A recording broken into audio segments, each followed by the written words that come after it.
सेप IAS में आप सभी का एक बार फिर से स्वागत है। आज के इस वीडियो ट्यूटोरियल में हम लोग चर्चा करेंगे बिहार में आर्द्र भूमियों की और हॉट स्प्रिंग्स यानी कि गर्म सोता, जिसको गर्म चश्मा भी कहते हैं। तो चलिए शुरू करते हैं।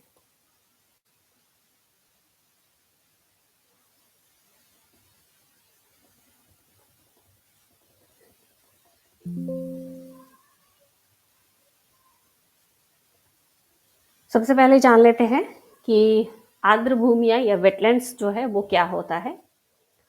तो आर्द्र भूमि जो है भूपर्पटी पे, पृथ्वी की सतह पे ऐसे क्षेत्र होते हैं कि साल में सामान्यतः अधिकांश समय ये जो है जल से घिरे रहते हैं, या फिर हमेशा है ये जो है छिछला जल से, बहुत ज्यादा जल नहीं, छिछला जल से ये घिरे रहते हैं। और यहाँ पे जो है हमें जलीय वनस्पति और दलदली वनस्पति पाई जाती है।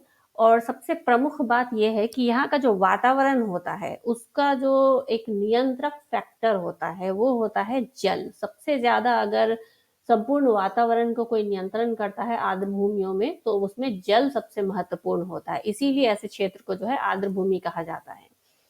और यहाँ पे जो वनस्पति जीवन है और जो वन्य जीवन है वो सभी जो है दलदली क्षेत्र की प्रजातियां होती हैं। और ऐसे क्षेत्र जो आर्द्र भूमि वाले जो क्षेत्र होते हैं वो जो टेरेस्ट्रियल वनस्पति है और जो एक्वेटिक यानी कि जलीय वनस्पति है वो दोनों को ही समान मात्रा में समर्थन सहयोग करती है।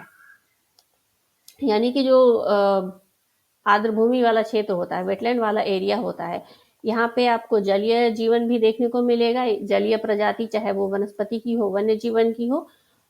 और यहाँ पे आपको जो सतह पे पाए जाने वाले पेड़ पौधे और जीव जंतु होते हैं उनको भी ये समान मात्रा में समर्थन करती है। तो इसीलिए आर्द्र भूमि जो होता है इनका संरक्षण करना और ये हमारे संपूर्ण पारिस्थितिकी तंत्र के लिए जो है बहुत ज्यादा महत्वपूर्ण हो जाता है।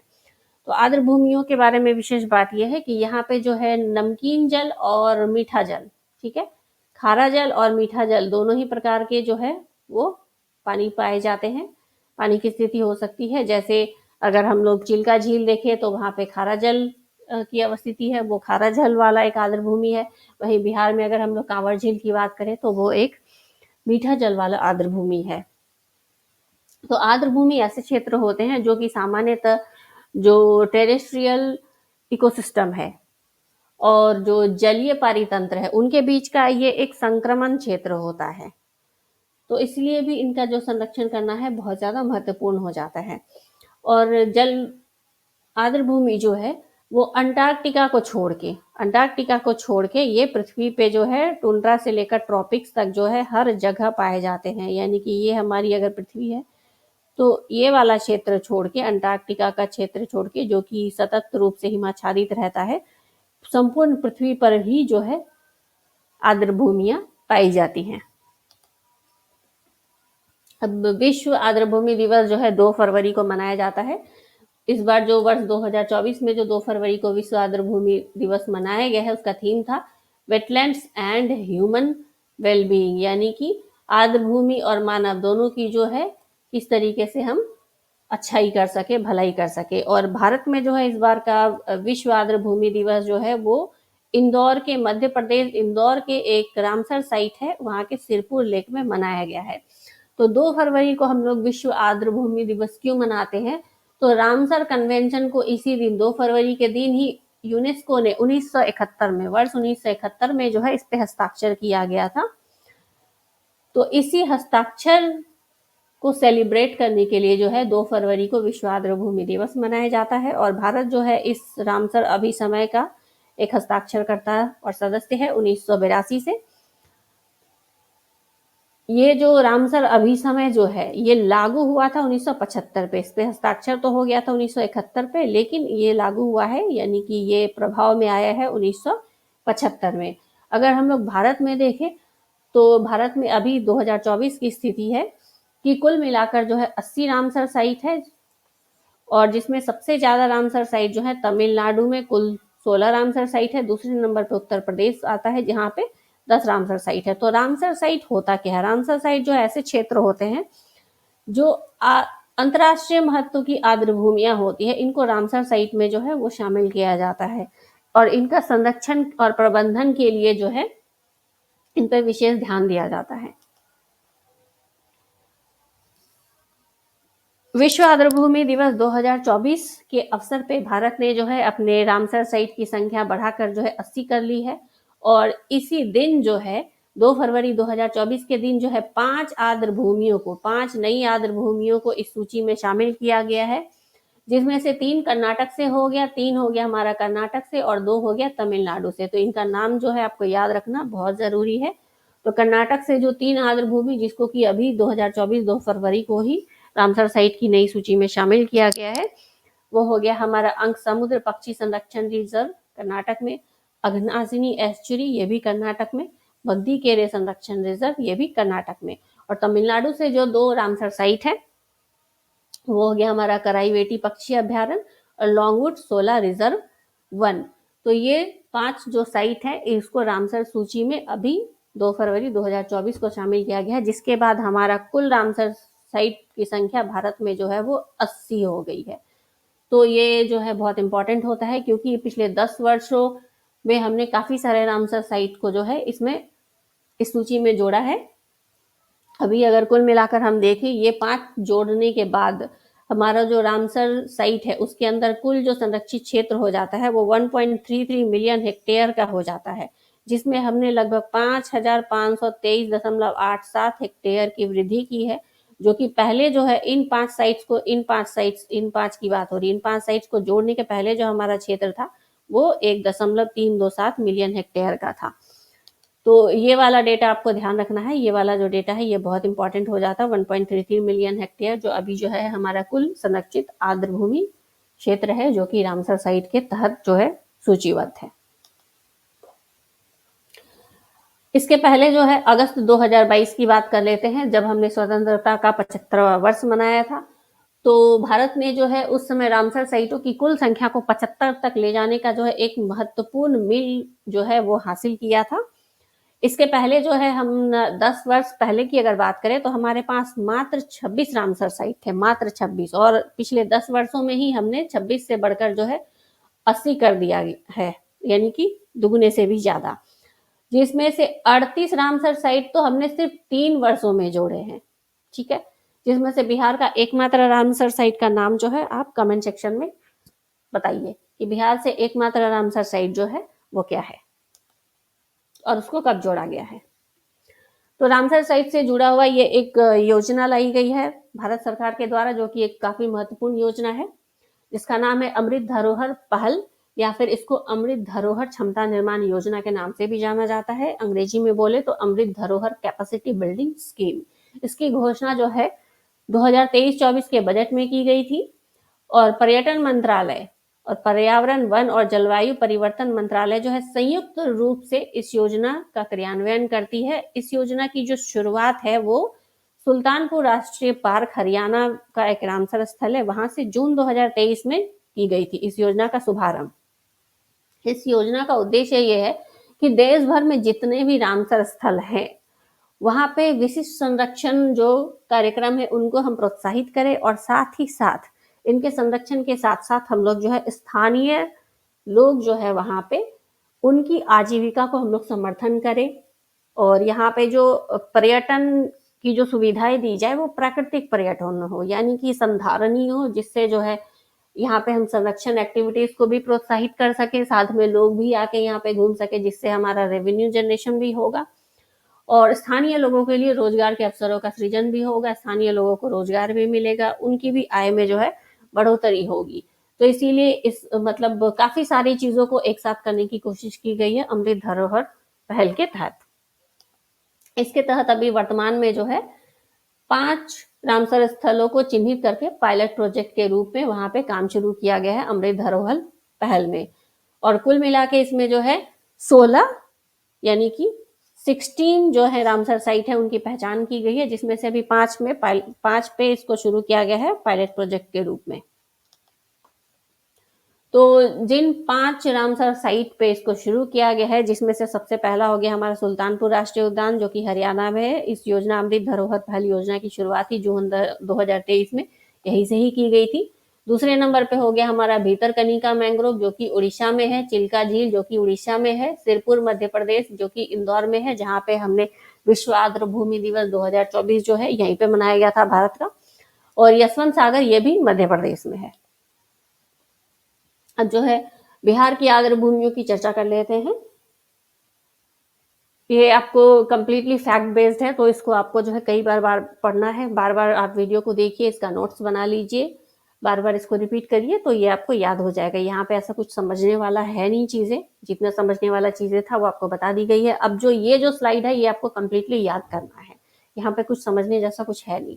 तो सहरसा में जो प्रमुख आर्द्र भूमियाँ हैं उसको हम लोग देख लेते हैं।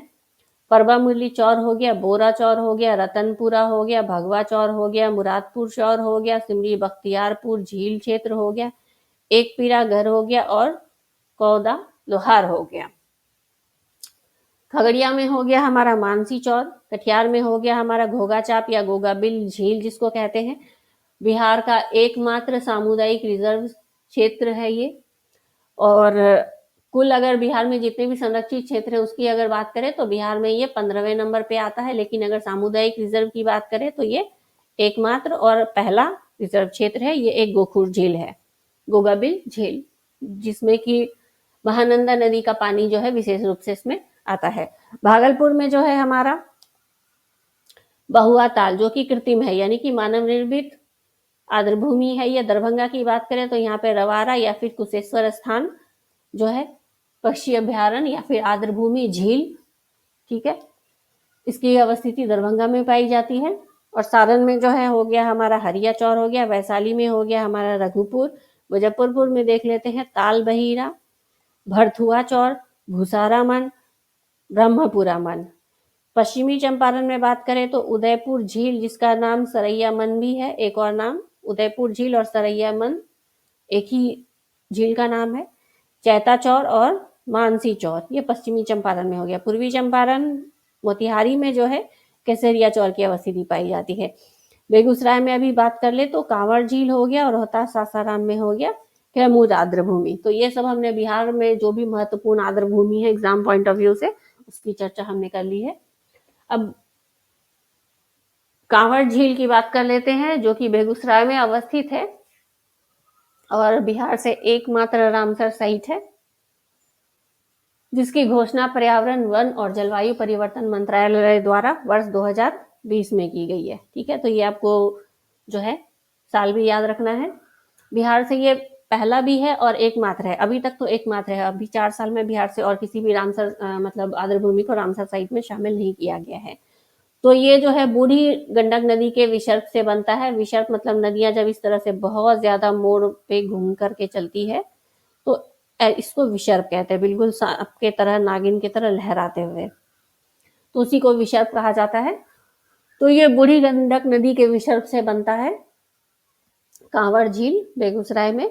और ये एक जो गोखुर झील है, तो गोखुर झील क्या होता है कि नदियां जब विसर्ग करती हुई इस तरीके से चलती है तो अपने मार्ग में जो है अवसादन और नीचेपन से होता है क्या है कि नदियां अपना मार्ग बदल लेती है और नदी का ही एक टुकड़ा जो है वो झील के रूप में गोखुर झील या छाड़न झील भी इसको कहते हैं, छूट जाता है। तो ये जो है यही गोखुर झील है जिसको अंग्रेजी में ऑक्सबो लेक कहते हैं या फिर हॉर्स शू शेप्ड लेक भी कहते हैं, ऑक्सबो लेक। ठीक है, ऑक्सबो लेक। तो ये भारत का सबसे बड़ा, भारत नहीं सॉरी, एशिया का सबसे बड़ा मीठा पानी का जो है गोखुर झील या छाड़न झील या ऑक्सबो लेक है। और ये भरतपुर सेंचुरी जो कि राजस्थान में है, जिसका एक और नाम केवलादेव घाना राष्ट्रीय पार्क है, उससे ये 6 गुना ज्यादा बड़ा है, यानी कि ये काफी बड़ा है अगर आकार की बात करें तो। बेगूसराय में कांवड़ झील की बात हो रही है जिसके अलग अलग नाम है, कांवड़ताल झील और कांवड़ताल आर्द्र भूमि। तो ये जो विश्व में, संपूर्ण विश्व में जो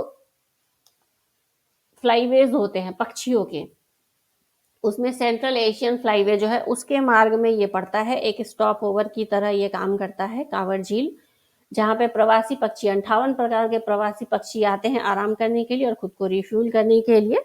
और यहाँ की कांवड़ झील की एक सबसे बहुत मुख्य बात यह है कि यहाँ पे 5 जो है क्रिटिकली इंडेंजर्ड स्पीसीज पाई जाती है, प्रजाति, जिसमें से 3 वल्चर और 2 वाटर बर्ड है। तो यहाँ पे आपको नाम ध्यान में रखना है, यहाँ पे ब्रैकेट में जितने भी नाम बताए गए हैं ये सब वैज्ञानिक नाम है, भले आप ये नाम ध्यान में ना रखें, लेकिन आपको जो सामान्य नाम है वो आपको ज़रूर से ज़रूर याद रखना है। तो वल्चर की बात कर लेते हैं। तो 3 जो वल्चर हो गए प्रजाति, रेड हेडेड वल्चर हो गया, व्हाइट रम्ड हो गया और इंडियन वल्चर, ये तीनों जो है हमारा वल्चर की प्रजाति हो गई। और वाटर बर्ड की ये दोनों प्रजाति होगी, सोशिएबल, लैपविंग और बेयर्स पोचर्ड। तो ये दोनों जो है ये वाटर बर्ड है। ये 5 प्रजाति जो है कांवड़ झील में क्रिटिकली इंडेंजर्ड प्रजाति में मानी जाती हैं। अब बिहार राज्य आर्द्र भूमि प्राधिकरण की बात कर लेते हैं। तो इसका जो गठन है वो वेटलैंड्स संरक्षण और प्रबंधन नियम 2017 के तहत किया गया था। तो पर्यावरण, वन और जलवायु परिवर्तन मंत्रालय, भारत सरकार ने जो है 2017 में आर्द्र भूमि संरक्षण और प्रबंधन नियम 2017 जारी किया था, जिसके तहत सभी राज्यों को जो है ये आदेश दिया गया था कि सभी जो है अपना अपना राज्य आर्द्र भूमि प्राधिकारी का गठन कर ले। इसी के तहत बिहार ने जनवरी 2020 में, ठीक है, जनवरी 2020 में जो है बिहार राज्य आर्द्र भूमि प्राधिकरण अर्थात बिहार स्टेट वेटलैंड अथॉरिटी का गठन किया है, जिसमें 3 सदस्य होते हैं। इसका जो चेयरमैन यानी कि अध्यक्ष जो है वो पर्यावरण जो मंत्रालय है भारत सरकार का, उसके जो मंत्री होते हैं वही इसके अध्यक्ष होते हैं। जो उपाध्यक्ष हैं वो सरकार के विकास आयुक्त होते हैं और जो सदस्य सचिव होते हैं वो है मुख्य वन संरक्षक वेटलैंड और जलवायु परिवर्तन का। तो इसको आपको ध्यान में रखना, ये एक बहुत इंपॉर्टेंट क्वेश्चन बन सकता है बीपीएससी के लिए। अब जो है आर्द्र भूमि संरक्षण से ही जुड़ा हुआ एक महत्वपूर्ण योजना की बात कर लेते हैं, national plan for conservation of aquatic ecosystems. ये जो योजना है 2015 में इसकी शुरुआत की गई थी। इसके तहत जो है 2 योजनाओं को जो है मर्ज कर दिया गया, यानी कि जोड़ दिया गया है। 2 योजनाओं को जोड़ने के बाद जो है ये नई योजना बनाई गई है। तो जो 2 योजनाओं को मर्ज किया गया है वो है हमारा नेशनल लेक कंजर्वेशन प्लान और दूसरा है नेशनल वेटलैंड्स कंजर्वेशन प्रोग्राम। तो ये नई योजना लाने की हमें ज़रूरत ही क्यों पड़ी? तो नई योजना लाने की ज़रूरत हमें ये पड़ी कि ये एक सिंगल योजना बना दिया गया, जिसके तहत कि हम आर्द्र भूमि और झील दोनों का ही संरक्षण कर पाएंगे। और इस योजना का क्रियान्वयन जो है वो पर्यावरण, वन और जलवायु परिवर्तन मंत्रालय भारत सरकार के द्वारा किया जाता है। ये एक सेंट्रली स्पॉन्सर्ड स्कीम है। तो सेंट्रली स्पॉन्सर्ड स्कीम जो है वो क्या होता है? जहाँ पे ये ऐसी योजनाएं जो है सेंट्रली स्पॉन्सर्ड स्कीम जो होता है, ये नॉर्मली जो है इसका क्रियान्वयन जो है वो राज्य सरकार और भारत सरकार दोनों मिलके करती है। जहाँ पे जो फंडिंग है तो वो इस तरीके से बांट लिया जाता है, जैसे 70:30 या फिर 50:50 या फिर 90:10। तो जो नॉर्मली मैदानी राज्य या बड़े राज्य होते हैं जैसे बिहार, उत्तर प्रदेश, पश्चिम बंगाल आदि हो गया, यहाँ पे जो फंड का स्थिति है वो 90:10 होता है। और जो पहाड़ी राज्य हो गए, सॉरी ये थोड़ा सा गलत हो गया, जो 90:10 की स्थिति होती है, ये जो है सेंटर जो है यहाँ पे 90 रुपए का योगदान देता है और राज्य सरकारें जो है 10 रुपए का योगदान देती है। तो ये पहाड़ी राज्यों में हो गया और जो छोटे राज्य होते हैं वहां पे हो गया। और जो मैदानी राज्य होते हैं वहां पे 70:30 या फिर 50:50 सामान्यतः अनुदान के रूप में चलता है। इसमें क्या हो गया कि केंद्र और राज्य दोनों ही सरकारें जो है 50-50 का अनुदान कर रही है, जबकि 70:30 में क्या होता है कि केंद्र का अनुदान 70 होता है और राज्य का अनुदान जो है वो 30 होता है। तो सेंट्रली स्पॉन्सर्ड स्कीम में और इसके बारे में महत्वपूर्ण बात यह है कि इसको बनाती तो केंद्र है, लेकिन इसको लागू करने का काम जो है वो राज्य सरकारें या फिर जो यूटीज होती है, यूनियन टेरिटोरीज, वो खुद से करती हैं। तो इसलिए ये सेंट्रली स्पॉन्सर्ड स्कीम के तहत इस तरीके से काम होता है। एक और जो योजनाओं के 2 प्रकार होते हैं नॉर्मली, एक तो हमने देखा कि सेंट्रली स्पॉन्सर्ड स्कीम हो गया और दूसरा होता है सेंट्रल सेक्टर स्कीम, ठीक है।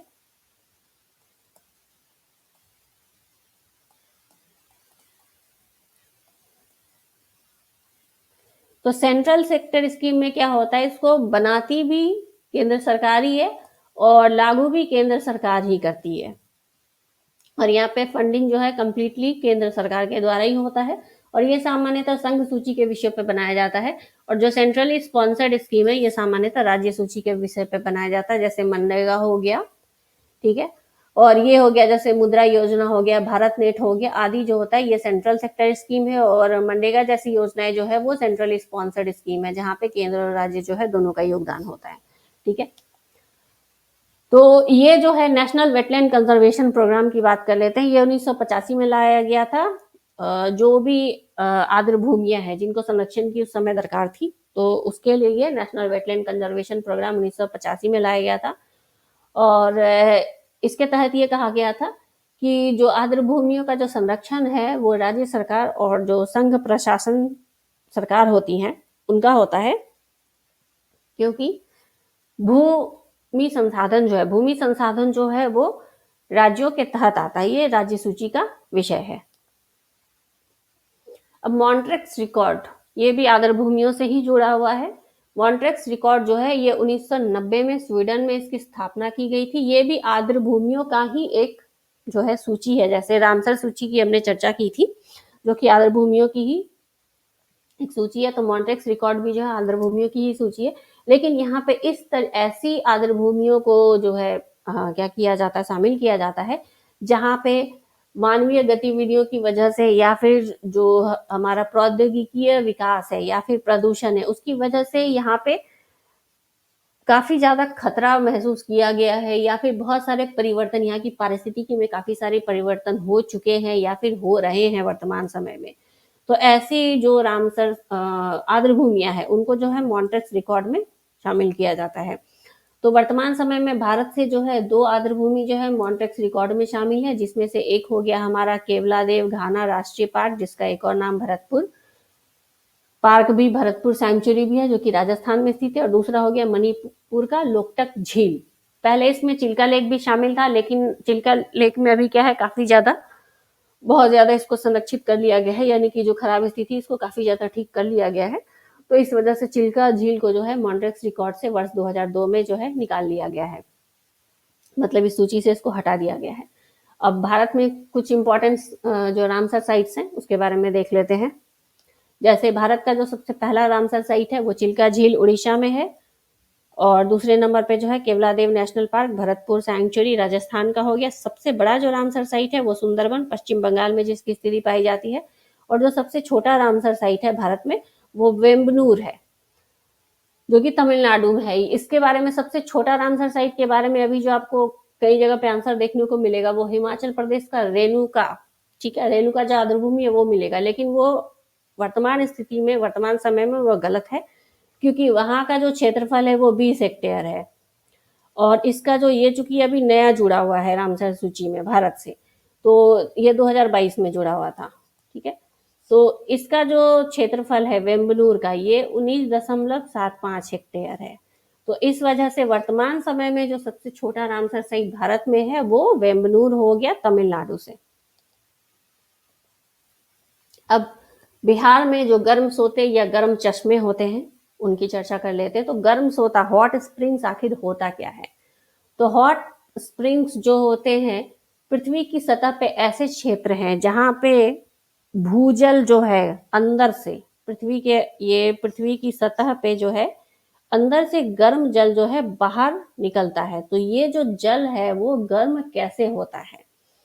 ये सामान्यतः जो मैग्मा होता, लावा जिसको कहते हैं, गला हुआ चट्टान, उसके सर्कुलेशन से ये जो जल है ये गर्म होता है पृथ्वी की सतह पर।